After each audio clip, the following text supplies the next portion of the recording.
kokemukset oli hyviä.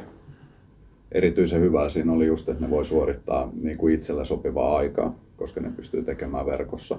Perehdytys oli todella hyvä koulutus. Siitä oli myös hyötyä työmaaopintoihin lähdettäessä. E-kosteus oli hyvä. Siellä oli tosi laaja materiaali erilaisista niin kuin kosteuteen liittyvistä asioista. Siellä oli tosi paljon hyvää tietoa erilaisista rakenteista ja niiden kosteussuojaamisesta ynnä muusta. Mitenkä erilaiset rakennusjätemateriaalit pitää kierrättää ynnä muuta. Ja sehän on tosi tärkeää, että nykyään työmailla kierrätetään kaikkien lakien ja ynnä muiden mukaan. Se oli hyödyllinen.